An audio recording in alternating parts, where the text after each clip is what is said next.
Halo guys, perkenalkan nama saya Fitri Amalia. Saya mahasiswa dari Fakultas Ekonomika dan Bisnis, Prodi Manajemen Universitas Majalengka. Di sini saya akan membahas tentang analisis studi kasus, yaitu persaingan dua perusahaan kopi, yaitu Starbucks dengan Tomorrow Coffee. Nah, yang pertama saya akan membahas tentang sejarah Starbucks. Starbucks adalah perusahaan jaringan kedai kopi global asal Amerika Serikat yang dikenal menyajikan minuman kopi berkualitas tinggi seperti espresso, latte, dan frappuccino. Selain kopi, Starbucks juga menjual makanan ringan, teh, dan produk kemasan.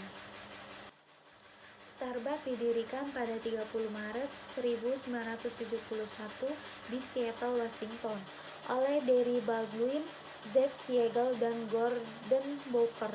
Awalnya mereka hanya menjual biji kopi panggang dan peralatan kopi, bukan minuman kopi siap saji. Nah, nama Starbucks itu diambil dari karakter novel Moby Dick. Nah, pada tahun 1982, Howard Schultz bergabung dan membawa ide menjadi Starbucks sebagai kedai kopi bergaya Italia. Setelah mengakuisisi perusahaan pada tahun 1987, ia mulai ekspansi besar-besaran dan memperkenalkan menu minuman seperti espresso dan frappuccino. Pada tahun 1992, Starbucks go public dan membuka gerai internasional pertama di Tokyo pada tahun 1996. Kini Starbucks telah menjadi merek global dengan ribuan kedai dan fokus pada inovasi serta berkelanjutan. Nah, selanjutnya sejarah Tomorrow Coffee. Tomorrow Coffee adalah perusahaan retail kopi yang didirikan pada tahun 2022 di Indonesia oleh PT Kopi Bintang Indonesia. Perusahaan ini berfokus pada penyajian kopi berkualitas tinggi yang terbuat dari 1000% biji kopi Arabica dengan harga terjangkau untuk semua kalangan. Tomorrow Coffee didirikan pada Agustus tahun 2022 di Jakarta oleh Xing Wei Yuan, disebut sebagai Mr. Star, dan bersama sahabatnya Fish Sun. King adalah lulusan Business Administration dari National University of Singapore dan mantan eksekutif di Oppo serta pendiri J&T Express. Tomorrow mengusung visi menjadi kedai kopi modern yang terjangkau dan berkualitas dengan filosofi Tomorrow yang berarti harapan dan hari esok. Mereka fokus pada kopi Arabica 100%, inovasi menu, serta efisiensi lewat mesin otomatis, Eversys E4, dan aplikasi digital. Dalam waktu singkat, Tomorrow telah membuka 600 gerai, menjual lebih dari 30 juta gelas kopi per tahun, dan menargetkan ekspansi ke luar negeri. Strateginya berbasis kemitraan, bukan waralaba, dengan pendekatan efisien, inovatif, dan berstandar global. Selanjutnya ada model bisnis antara Starbucks versus Tomorrow Coffee. Nah, yang pertama ada fokus produk dan inovasi. Yang sebagian Starbucks yaitu fokus pada kopi premium dengan kualitas global, menyesuaikan menu dengan budaya lokal, seperti mengadopsi teknologi seperti Green Apron untuk efisiensi dan layanan ramah lingkungan. Selanjutnya, Tomorrow Coffee mengutamakan kopi Arabica 100% dengan inovasi menu lokal seperti kopi pandan dan susu nabati, serta menggandeng barista juara dunia untuk menjaga kualitas rasa.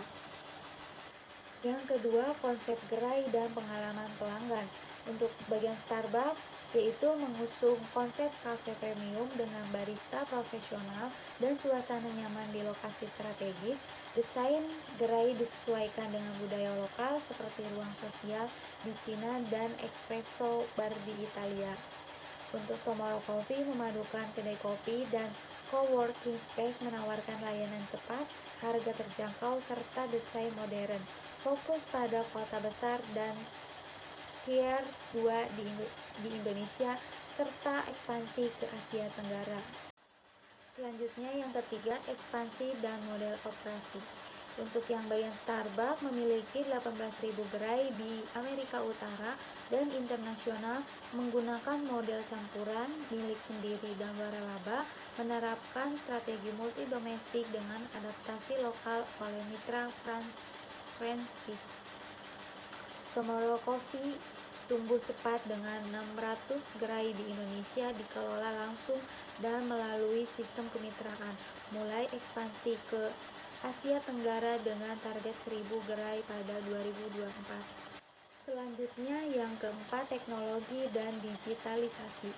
Untuk bagian Starbucks, yaitu menggunakan aplikasi untuk pemesanan, pembayaran dan loyalitas, serta teknologi yaitu Green Apron untuk efisiensi layanan termasuk drive-thru. Tomorrow Coffee mengandalkan aplikasi digital untuk pemesanan, promosi dan loyalitas sekaligus meningkatkan efisiensi dan pemasaran berbasis data. Selanjutnya yang kelima, komitmen keberlanjutan dan sosial. Untuk bagian Starbucks fokus pada keberlanjutan global melalui pengurangan plastik, penggunaan bahan daur ulang, dan dukungan untuk petani kopi. Untuk yang Tomorrow Coffee membangun roastery sendiri dan bermitra dengan petani lokal untuk menjaga kualitas dan mendukung keberlanjutan produksi kopi. Selanjutnya ada tantangan utama yang dihadapi Tomorrow Coffee dalam bersaing dengan Starbucks. Yang pertama ada persaingan dengan merek global yang sudah terkenal. Nah, Starbucks sebagai merek global dengan reputasi kuat dan pengalaman panjang di pasar kopi premium memiliki keunggulan dalam hal brand awareness dan loyalitas pelanggan. Tomorrow Coffee harus berjuang untuk membangun citra merek yang setara di tengah dominasi Starbucks. Selanjutnya, yang kedua, perbedaan segmen pasar dan harga. Starbucks menempati segmen harga tinggi dengan pengalaman premium, sedangkan Tomorrow Coffee lebih fokus pada harga yang kompetitif dan pasar kelas menengah ke bawah, terutama di kota Tier 2 dan 3, menyeimbangkan kualitas kopi premium dengan harga terjangkau menjadi tantangan agar tetap menarik konsumen tanpa mengorbankan margin keuntungan. Selanjutnya yang ketiga, pengelolaan ekspansi cepat dan konsistensi kualitas. Tomorrow Coffee melakukan ekspansi sangat cepat dengan membuka ratusan gerai dalam waktu singkat. Tantangan besar adalah menjaga konsistensi kualitas produk dan layanan di seluruh gerai, terutama dengan sebagian besar gerai dikelola sendiri dan sebagian melalui franchise. Selanjutnya yang keempat, fluktuasi harga bahan baku dan gangguan rantai pasok. Nah, industri kopi menghadapi tantangan kenaikan biaya bahan baku seperti biji kopi akibat perubahan iklim, fluktuasi pasar global dan gangguan pasokan. Tomorrow Coffee harus mengelola diversifikasi sumber bahan baku dan efisiensi operasional agar tetap kompetitif. Selanjutnya yang kelima, perubahan preferensi konsumen dan tren pasar. Konsumen kopi semakin beragam dengan tren yang cepat berubah, termasuk permintaan untuk produk ramah lingkungan dan inovasi menu. Tomorrow Coffee perlu terus berinovasi untuk memenuhi kebutuhan ini agar tidak kalah saing dengan Starbucks yang juga agresif dalam inovasi produk dan berkelanjutan. Selanjutnya yang keenam, tekanan ekonomi dan daya beli konsumen, yaitu kondisi ekonomi global dan inflasi memengaruhi daya beli masyarakat termasuk pelanggan Starbucks dan Tomorrow Coffee. Persaingan harga dan nilai produk menjadi faktor penting dalam menarik dan mempertahankan pelanggan di tengah situasi ekonomi yang menantang. Selanjutnya ada keunggulan Starbucks.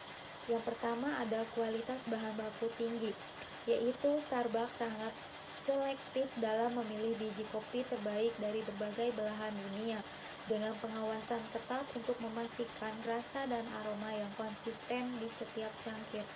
Selanjutnya yang kedua, inovasi menu yang kreatif, yaitu Starbucks dikenal terus berinovasi dengan varian minuman seperti Frappuccino, Macchiato, dan seasonal drinks yang selalu menarik minat pelanggan baru dan lama.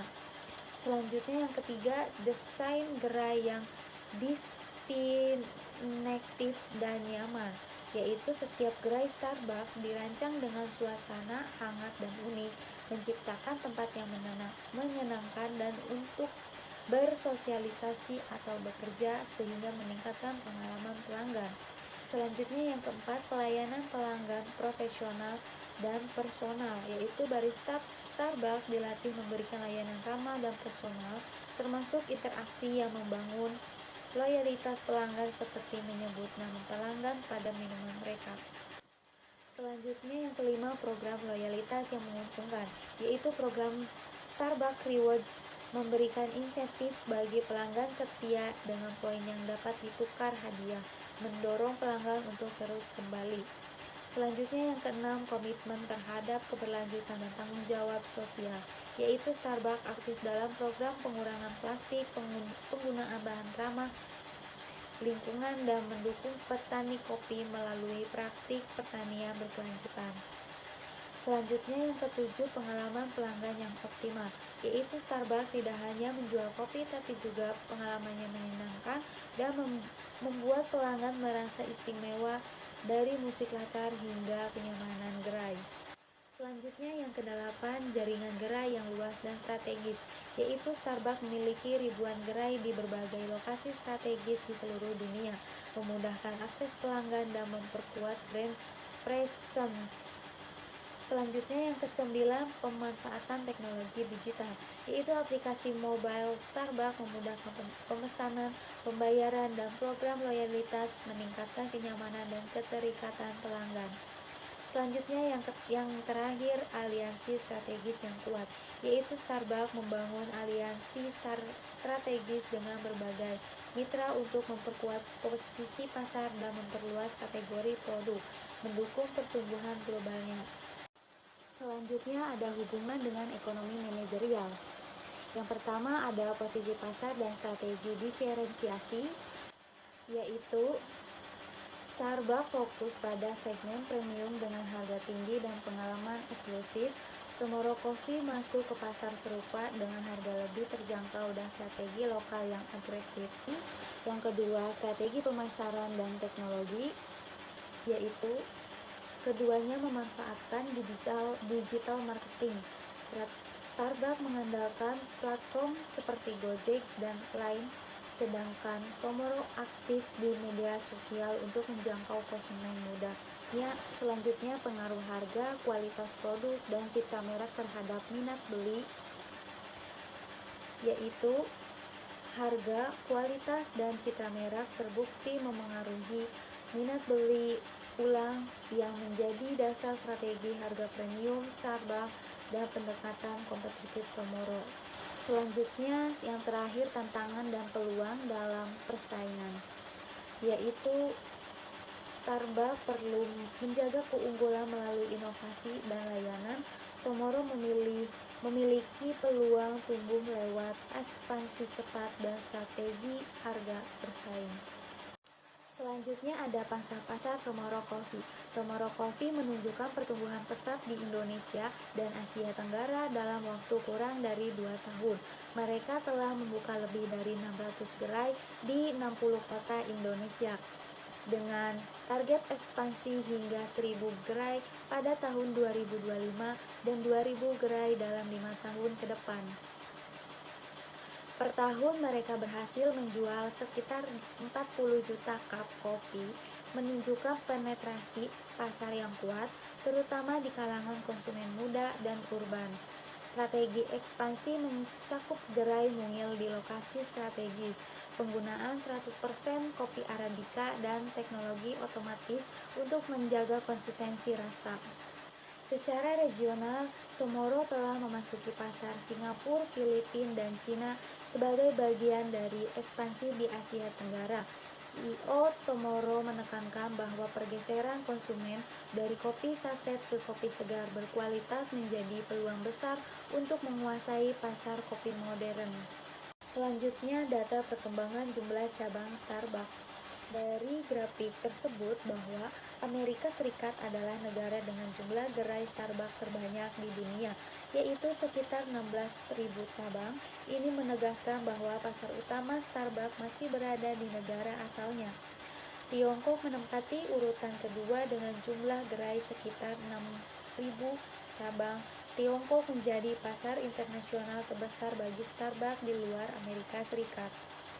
Kemudian Kanada, Korea Selatan, Amerika Latin, Jepang, dan Britania Raya juga masuk dalam daftar dengan jumlah cabang yang cukup signifikan, meskipun jauh lebih sedikit dibandingkan Amerika Serikat dan Tiongkok. Kemudian Turki, Taiwan, dan Indonesia berada di posisi terbawah dari 10 besar, menunjukkan bahwa ekspansi Starbucks di negara-negara ini masih dalam tahap pengembangan dibandingkan negara-negara lain di daftar ini. Selanjutnya, pembelajaran yang dapat kita ambil yang pertama ada memulai usaha dari visi yang jelas, yaitu Starbucks ingin menciptakan pengalaman minum kopi yang istimewa, sementara Tomorrow fokus menghadirkan kopi berkualitas yang terjangkau. Visi yang kuat mengarahkan usaha ke tujuan jangka panjang. Yang kedua, jangan takut berinovasi dan berbeda, yaitu Starbucks ubah cara menikmati kopi jadi pengalaman. Tomorrow hadir dengan kopi premium harga terjangkau dan pendekatan digital. Inovasi bisa datang dari berbagai sisi. Yang ketiga, adaptif terhadap perubahan pasar, yaitu Starbucks menyesuaikan menu di tiap negara. Tomorrow hadirkan konsep coworking, respon cepat terhadap tren, membuat bisnis tetap relevan. Yang keempat, teknologi sebagai pendukung pertumbuhan, yaitu keduanya memanfaatkan aplikasi dan sistem digital untuk efisiensi dan pengalaman pelanggan. Teknologi bisa dipakai oleh semua skala bisnis. Yang kelima, pertumbuhan bertahap namun konsisten, yaitu Starbucks tumbuh perlahan dari satu toko. Tomorrow berkembang cepat dengan sistem yang rapi. Kuncinya bukan besar cepat, tapi konsisten dan terarah. Yang keenam, pentingnya membangun brand dan loyalitas, yaitu Starbucks bangun citra premium dan loyalitas tinggi. Tomorrow dikenal modern dan terjangkau. Konsumen membeli pengalaman bukan sekedar produk. Yang terakhir, berani bersaing meski melawan brand besar, yaitu Tomorrow mampu bersaing dengan brand besar seperti Starbucks karena punya nilai dan keunikan sendiri. Bisnis kecil pun bisa bersaing asal fokus pada keunggulan. Nah, jadi kesimpulan antara kedua perusahaan Starbucks dengan Tomorrow Coffee yaitu dua perusahaan kopi dengan pendekatan bisnis yang berbeda namun sama-sama berhasil menempati posisi penting dalam industri kopi. Starbucks sebagai pemain global yang sudah berdiri sejak 1971 mengedepankan kualitas premium, pengalaman pelanggan yang eksklusif, serta inovasi berkelanjutan dalam produk dan teknologi, didukung oleh jaringan global dan strategi multi domestik. Sementara itu, Tomorrow Coffee yang baru berdiri pada tahun 2022 berhasil tumbuh sangat cepat di pasar lokal dan regional dengan strategi harga terjangkau. Konsep modern yang memadukan kedai kopi dan co-working space serta adopsi teknologi tinggi untuk efisiensi dan pemasaran digital. Meski demikian, Tomorrow menghadapi tantangan besar seperti persaingan merek global, konsistensi kualitas, serta fluktuasi harga bahan baku. Dalam konteks ekonomi manajerial, persaingan keduanya mencerminkan pentingnya strategi diferensiasi, penentuan posisi pasar, inovasi teknologi, dan manajemen ekspansi dalam memenangkan hati konsumen di tengah dinamika pasar kopi yang terus berkembang.